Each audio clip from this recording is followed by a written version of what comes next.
Halo pemirsa, kembali Anda menyaksikan Sinpo Dunia dengan rangkaian informasi dari berbagai penjuru dunia. Bersama saya Dewi Manik dan inilah Sinpo Dunia selengkapnya untuk Anda.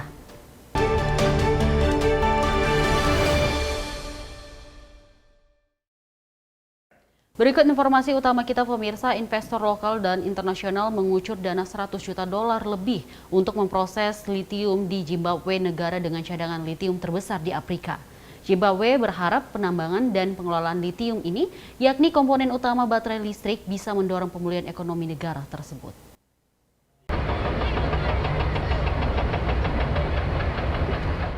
Bekas tambang timah ini ditutup sekitar 30 tahun lalu karena menurunnya harga. Tapi kini telah dibuka kembali sebagai perusahaan pertambangan Kamative yang memproses litium. Menurut pemimpin adat dari daerah miskin ini, Boy Joseph Dingane, pembukaan kembali tambang telah mengubah nasib wilayah itu. Children are going to school. Children now are not dragging themselves. They are going for work. So it has changed the community completely. Menurut perusahaan pertambangan Kamative, mereka mempekerjakan sekitar 1.300 orang dan telah mengekspor 50.000 ton litium yang telah diproses sejak diluncurkan sekitar setahun lalu. Para investor Zimbabwe dan internasional mengeluarkan sekitar $100 juta untuk menjadikan lokasi ini sebagai tambang litium yang berfungsi. Meng Yan adalah salah satu investor. 目前，公司直接为当地创造了300余个工作岗位，并通过承包间接商创造了1000余个工作岗位，累计纳税超过了800万美元。随着阿尔七全厂的建设投产， 项目将为津巴布韦的发展带来更多的就业和税收。 Biaya pengembangan tahap kedua tambang ini mencakup sekitar $150 juta. Presiden Emmerson Mnangagwa berharap Zimbabwe akan mendapat keuntungan dari meningkatnya permintaan. Menurut Emmerson, pemerintahnya akan terus memberlakukan larangan ekspor litium mentah agar negara ini mendapat lebih banyak pemasukan dari penjualan litium yang telah diproses. We shall value add our resource for our economy and unlocking maximum benefits from our country's abundant mineral resource. Government will therefore continue to support the drive by Kamative Mining Company towards the processing of lithium ores into concentrates. Namun menurut Direktur Pusat Tata Kelola Sumber Daya Alam, yakni organisasi untuk meningkatkan tata kelola sumber daya alam di Zimbabwe, larangan ekspor itu tidak ditegakkan secara tegas. Menurut direkturnya, organisasi mereka menyaksikan bertonton litium mentah keluar dari Zimbabwe. The companies that are exporting lithium from Zimbabwe, at first they were exporting lithium in open trucks. But because of the criminality around the lithium trade, now it seems they are under instruction that they must either cover it in tents or they must put it in containers. We should have seen increased liquidity in our economy if we were charging correctly. So most probably the lithium that is leaving Zimbabwe, I think less than 50% is being declared. The rest is leaving the country illicitly. Menteri Pertambangan Zimbabwe Zoda Zemu membantah adanya ekspor litium mentah dan meminta bukti atas tuduhan itu. Menurut Zoda, ekspor litium yang telah diproses akan meningkat di tahun-tahun mendatang. Dan ia yakin pertambangan akan menjadi industri senilai $12 miliar bagi Zimbabwe. Dari Arlington, Virginia, saya Helmi Yohanes dan tim VOA. Satwa liar seperti rusa berkeliaran di daerah perkotaan menjadi pemandangan yang menyenangkan. Tapi tanpa adanya predator untuk penyimbang, satwa seperti ini bisa merusak lingkungan hingga paruh-paruh kota. Beragam wacana solusi pun digulirkan meski tak semuanya memungkinkan. Dan ini dia informasinya. Rusa liar menjadi pemandangan lazim di berbagai kota besar di Amerika Serikat, termasuk di Washington DC. Dampaknya terlihat di Rock Creek Park, taman nasional di pusat ibu kota AS ini. If this forest were perfectly healthy, we wouldn't be able to see this far. There would be a lot more green in the way.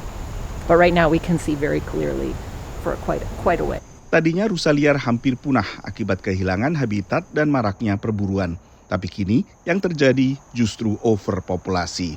Deer populations got as high as 100 per square mile at its peak. And research has shown that healthy deer populations, in terms of the forest, are more like 20 per square mile. So since 2013, the parks managed their deer population to bring it into balance, to allow the forest to regrow. Manajemen populasi yang dimaksud adalah perburuan terbatas yang dilakukan saat taman ditutup bagi publik. Hasilnya, bibit pohon tak dimakan rusa dan bisa tumbuh sehat. So this is regeneration. This is what we're hoping to see in more places. Rusa yang diburu dan dibunuh tidak dibuang percuma.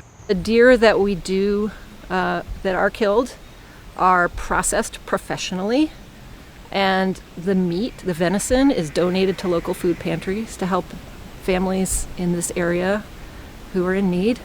Daging rusa yang dikenal sebagai venison memang menjadi santapan lazim di Amerika Serikat, baik bagi konsumen umum dan juga bagi mereka yang memiliki hobi berburu. Taylor misalnya tinggal di pinggiran Washington DC dan berburu rusa di waktu luangnya. The deer are insanely overpopulated to where they're literally eating themselves out of house and home. Nobody would love it more than I if the population was at a number where we didn't have to have the privilege of hunting all year, right? Because that means that the herd is back in a normal balance. The bigger problem is when the deer are as overpopulated as they are now, the damage that they're doing to the ecosystem and also how they're interacting with humans is very dangerous. Menurut ahli biologi, overpopulasi rusa di Amerika terjadi akibat tidak adanya predator alami lagi, terutama serigala. Wacana reintroduksi serigala seperti yang telah dilakukan di sebagian Amerika Serikat juga sempat mengemuka, tapi akhirnya ditolak oleh Dinas Taman Nasional Amerika karena serigala biasanya membutuhkan habitat seluas sekitar 10 kali lipat luas dari Rock Creek Park. Sementara Washington DC adalah kawasan padat penduduk, sehingga reintroduksi serigala bisa memunculkan potensi konflik dengan penduduk setempat. Dari Washington DC, saya Nova Purwadi dan tim VOA. Informasi berikutnya pemirsa, laju inflasi di Amerika Serikat masih berada pada kisaran 3%, jauh dari target Bank Sentral sebesar 2%. Namun untuk harga makanan ada indikasi harga mulai stabil meski bukan berarti harganya semakin terjangkau bagi konsumen secara umum. Meski harga mulai stabil, fenomena saat ini warga Amerika Serikat masih dipaksa untuk berhemat. Tingginya laju inflasi beberapa tahun terakhir memukul warga Amerika Serikat. Imbasnya sangat terasa saat belanja kebutuhan dapur di supermarket. I come here like 3 times a week really, and I just see the prices keep increasing by 25 cents and 50 cents, and nothing's really easy anymore on your pocket. You know, our income stays the same or it goes down. But it's veggies and fruits. You know, the meats kind of stay the same. Bread, $5 for a loaf of bread? $5 for a loaf of bread. Warga pun harus menyiasati kenaikan harga. I don't cook as much because to me it's the exact same price. So I would say that's what's changed.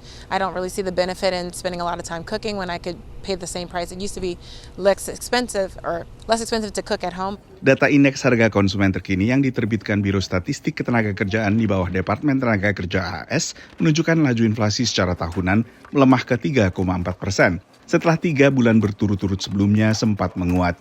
Untuk harga makanan secara umum terjadi kenaikan 2,2%. Meski untuk bahan makanan di supermarket, harga justru melemah sekitar 0,2% dibandingkan bulan sebelumnya. Penurunan pertama sejak April tahun lalu. I keep hearing some things are coming down, but I haven't seen it. So some things it makes you really stop and think, do you really want to spend the money to get it? Kenaikan atau penurunan bervariasi untuk setiap jenis makanan. Harga telur misalnya yang sempat meningkat tajam menjelang perayaan Paskah kemarin akhirnya turun sebesar 9% dibandingkan tahun sebelumnya. Sementara harga mentega justru naik sekitar 3,5% dibandingkan tahun lalu. Survei terpisah oleh Purdue University menunjukkan bahwa tingginya laju inflasi masih mempengaruhi pola belanja konsumen dalam hal pembelian bahan makanan. Survei bulanan bernama Consumer Food Insights ini menunjukkan sekitar 65% konsumen puas dengan pembelanjaan makanan mereka, penurunan 4% dibandingkan angka 2023. While inflation has cooled overall in the economy and food price inflation has cooled, the cumulative effects of higher than average inflation over the past year has pinched people's budgets. And so I think people, one, are spending more on their food, and despite spending more, they may be making sacrifices in terms of the quantity and quality of the foods that they're purchasing. Guna menarik minat belanja konsumen, sejumlah jaringan supermarket termasuk Aldi dan toko serba ada Target yang juga menjual bahan makanan mengumumkan penurunan harga ribuan produk makanan mereka. Dari Washington DC, Nova Purwadi dan tim VOA. Amerika Serikat mendorong perkembangan rantai pemasokan baterai mobil listrik atau EV di sejumlah negara bagian di kawasan Tenggara. Dan di North California, Toyota membangun pabrik baterai EV senilai belasan miliar dolar. Hal ini disambut baik oleh para penduduk pekerja kerah biru. Lahir dan besar di Greensboro, North Carolina, Devante Cuthbertson tadinya tidak ingin berkarir di sini. Okay, maybe I can't find the job that I want here, so maybe I'll go somewhere else and see what a different state or a different country has to offer. Namun itu berubah setelah Toyota membangun pabrik baterai mobil listrik senilai 14 miliar dolar atau 220 triliun rupiah di kotanya. Kini dia bekerja 3 hari seminggu untuk Toyota lewat program magang dari Federasi Pendidikan Manufaktur Tingkat Lanjut atau FAME. And so I think that with Toyota being here in North Carolina, it is bringing in a lot of jobs. And it's not just jobs, but you hear like, oh, did you hear about Toyota coming? Did you hear about Toyota coming? And, you know, you hear random people talking about it all the time. Devante adalah salah satu dari 800 orang yang bekerja untuk Toyota sejak pabrik dibuka 1,5 tahun yang lalu. Selain itu, ada 1.300 pekerja yang menunggu tanggal mulai. It's the 9th populated state. The talent pipeline, the colleges and universities here have top talent. The leadership of this state's been amazing. And I think residents are excited about fresh, new. And what they also know is we're not dark, dirty, and dangerous. Keberadaan pabrik besar seperti Toyota membawa angin segar bagi kelas pekerja, utamanya kerah biru yang mengandalkan keterampilan teknis. Seperti mantan pembuat furnitur ini yang kini menjadi operator mesin. As you know, North Carolina is known as the capital of furniture. And hearing something as big as Toyota starting their battery plant sounds like a really good opportunity. Di tengah perkembangan industri baterai dan mobil listrik, pemerintah Amerika Serikat ingin memastikan bahwa para produsen memaksimalkan rantai pasok domestik. Seperti yang dilakukan Kempower, perusahaan pengisi daya mobil listrik ini. So you're seeing our American workers doing full assembly of our products. So we're getting our supplies at least 55% from American suppliers, and then it's being put together here. Pemerintah North Carolina melihat semakin banyak perusahaan yang melirik negara bagian tersebut sebagai tujuan investasi.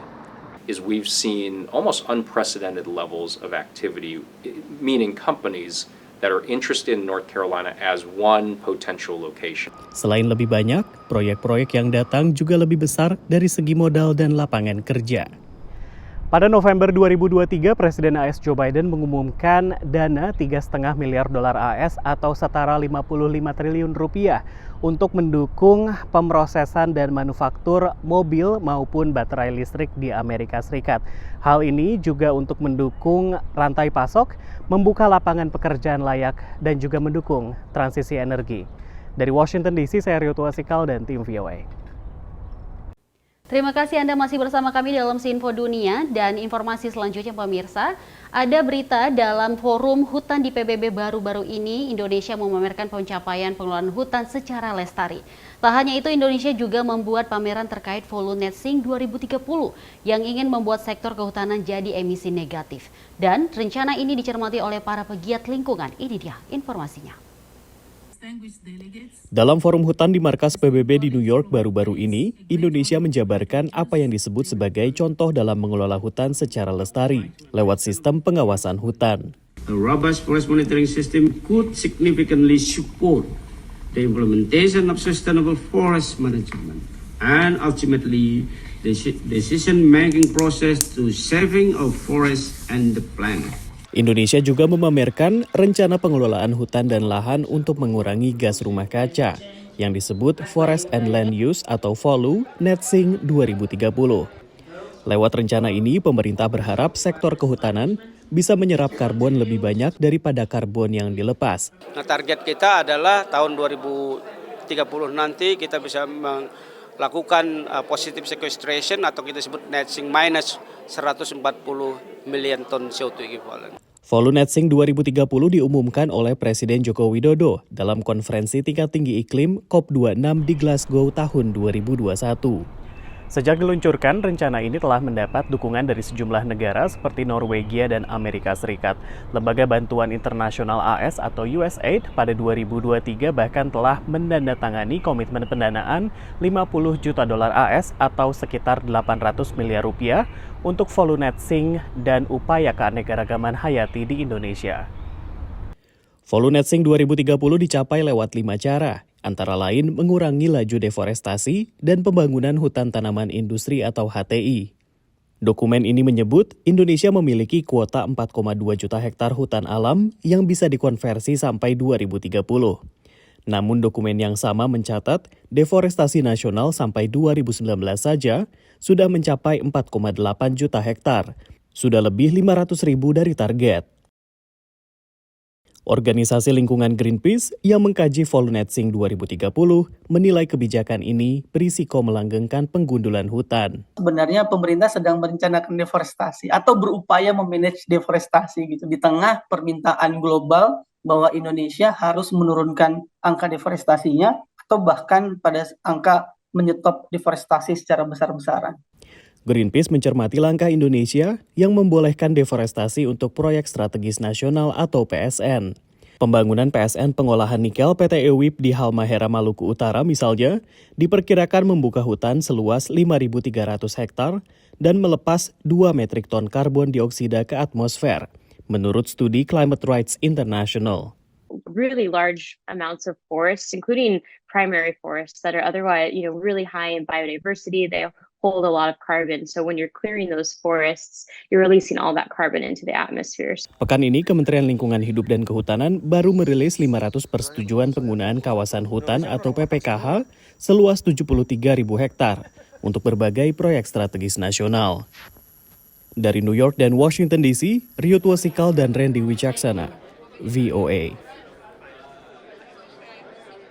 Informasi berikut ini, banyak negara di Asia dan Eropa, layanan kereta api di Amerika Serikat relatif ketinggalan. Jaringan rel kereta yang dulu memacu pertumbuhan masif industri Amerika Serikat juga banyak terbengkalai. Namun baru-baru ini muncul inisiatif untuk melakukan modernisasi dan revitalisasi layanan kereta api di Amerika Serikat. Selama tahun fiskal 2023, sekitar 28 juta warga Amerika Serikat melakukan perjalanan menggunakan layanan perusahaan kereta api Amtrak, melebihi angka pra-pandemi. Yeah, it's super easy, very convenient. It's faster than the bus because there's obviously no traffic and I enjoy taking train.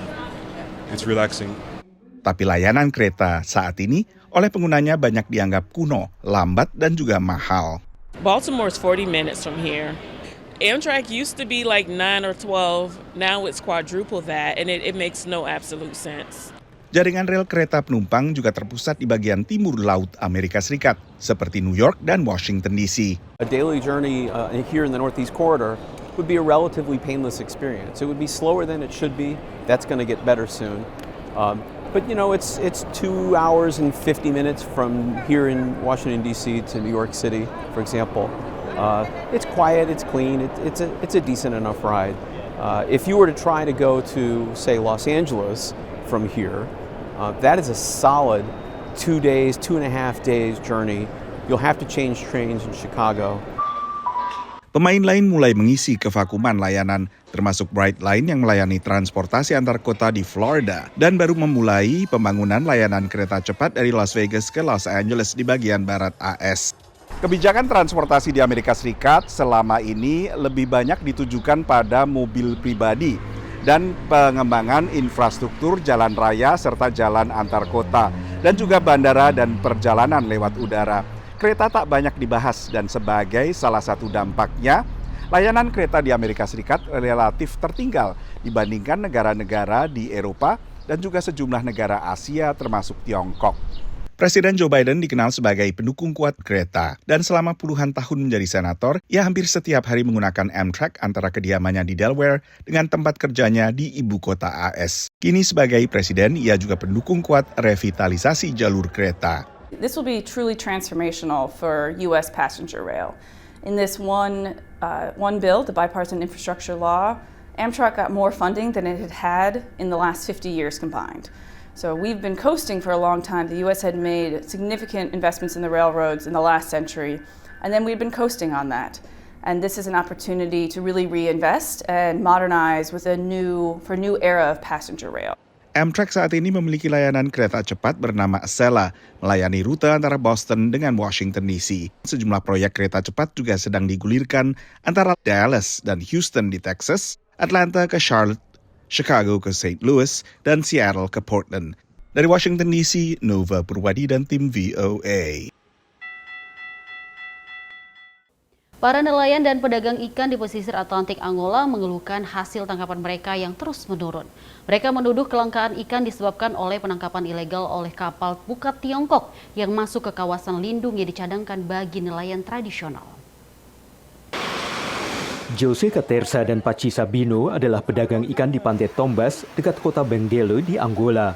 Mereka mengatakan mereka tidak lagi mendapatkan ikan sebanyak dulu dan menyalahkan kapal pukat asing atas kelangkaan ini, terutama kapal-kapal penangkap ikan dari Tiongkok. Cara estão dos chineses, não estão que fazendo o peixe não encostar aqui no nosso mar. É mais distante o peixe. Sim, por isso também peixe assim aqui para nós está difícil. Langkanya ikan bisa terlihat pada harga ikan di pasar lokal menurut Pachi. 3 ekor ikan dulu harganya 2.500 kwanza, tapi kini harganya 2 kali lipat, yakni 5.000 kwanza atau lebih dari $6 atau sekitar Rp95.000. Também fica pouco difícil o peixe. E as pessoas reclamam? Reclamam do preço. O preço está muito difícil. Está preço muito caro. Undang-undang Angola melarang kapal yang lebih besar seperti kapal pukat memasuki kawasan lindung yang dicadangkan untuk penangkapan ikan tradisional. Hanya warga negara Angola yang memenuhi syarat untuk mendapatkan izin penangkapan ikan tradisional. Tito Katumbela adalah pemilik perahu nelayan dan anggota koperasi nelayan Onjali yang memiliki 20 anggota. Baginya, kelangsungan pekerjaannya terancam oleh dugaan penangkapan ikan yang tidak diatur di kawasan yang seharusnya dilarang. É que ele, quando veja que o peixe corre mais no mar baixo, eles também descaem no mar baixo, conseguem estragar todos os nossos vestimentos que a gente veste na chata. Proximamente, quando encontram as malhadeiras, ele arrasta todas as malhadeiras. VOA telah menghubungi Kedutaan Besar Tiongkok di Angola melalui email untuk menanggapi tuduhan penangkapan ikan ilegal di wilayah itu, namun belum mendapatkan balasan. Organisasi non-pemerintah Yayasan Keadilan Lingkungan membuat laporan tentang dampak global dari armada perairan jauh Tiongkok dan mengatakan kegiatan penangkapan ikan yang tidak diatur sering terjadi di kawasan tempat kapal penangkap ikan tanpa izin menarget kehidupan laut yang rentan dan terancam punah. We're seeing the Chinese distant water fleet scooping out vast amounts of fish, very rarely for local consumption, much more often for international sale, which leaves local communities, coastal communities in multiple countries across sub-Saharan Africa literally going hungry. Kepala IJF mengatakan dampak lingkungan dari penangkapan ikan yang tidak diatur dan penangkapan ikan industri berskala besar jika tidak dikelola dengan baik bisa menghancurkan perikanan lokal dalam waktu dekat. Dan para nelayan sudah melihat tanda-tandanya. Nós pescamos aqui nas baías e estamos a atravessar grande localidade. Tipo, temos barcos que pescam, saem daqui, Benguela até Namibe. Provavelmente daqui a mais anos iremos a sítios mais distantes. VOA telah menghubungi kantor Menteri Perikanan dan Sumber Daya Kelautan Angola, Carmen dos Santos, tapi belum mendapatkan tanggapan untuk permintaan wawancara. Dalam pernyataan publik sebelumnya, Santos menuduh kapal pukat Tiongkok membeli lisensi nelayan tradisional Angola. Namun hal ini dibantah oleh para nelayan. Dari Arlington, Virginia, saya Helmi Yohanes dan tim VOA. Pemirsa, informasi tadi menutup perjumpaan kita kali ini. Dan jangan lupa saksikan Sinpo Dunia setiap Senin sampai Jumat Hanya di Sinpo TV, saya Dewi Manik dan mewakili seluruh kerabat kerja pamit undur diri. Terima kasih atas kebersamaan Anda. Sampai jumpa.